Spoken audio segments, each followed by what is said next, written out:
બોલિવૂડના સુપરસ્ટાર મનાતા સલમાન ખાનના ઘર પર થોડા દિવસો અગાઉ ફાયરિંગ થયું હતું। આ ચકચારી ફાયરિંગ કેસમાં મુંબઈની ક્રાઇમ બ્રાન્ચ દ્વારા તપાસ હાથ ધરવામાં આવી હતી, જેમાં આરોપીઓને કદથી ઝડપી પાડવામાં આવ્યા હતા।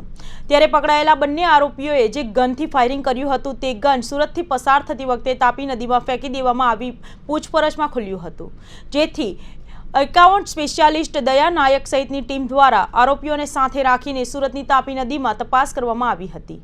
સલમાન ખાનના ઘર પર ફાયરિંગ કરીને આરોપીઓ ટ્રેનમાં બેઠા હતા અને ટ્રેન સુરતની તાપી નદી પર અશ્વિની કુમાર ખાતે લોખંડનો રેલવે બ્રિજ પરથી પસાર થઈ રહી હતી। આ દરમિયાન આરોપીઓએ ગન તાપી નદીમાં ફેંકી દીધી હોવાની ફેંકિયાત ભૂતથી પકડાયા બાદ પોલીસ સમક્ષ રજૂ કરી હતી, જેથી મુંબઈની ક્રાઇમ બ્રાન્ચની ટીમ સુરત આવી પહોંચી હતી અને સુરતની તાપી નદીમાં ગન શોધવા માટે તરવૈયાઓને ઉતારવામાં આવ્યા હતા।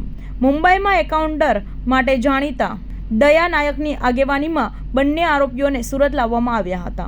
વહેલી સવારથી આરોપીઓને સાથે રાખીને બ્રિજ પરથી તાપી નદીમાં કેવી રીતે ગન ફેંકી તેનું કન્સ્ટ્રક્શન કરવામાં આવ્યું હતું। સાથે જ તરવૈયાઓને તાપી નદીના પાણીમાં ઉતારીને ગન શોધવાનો પ્રયાસ કરવામાં આવ્યો હતો। સમગ્ર વિસ્તારમાં પોલીસના ધામા રહેતા સ્થાનિકોમાં પણ ભારે ઉત્તેજના જોવા મળી હતી।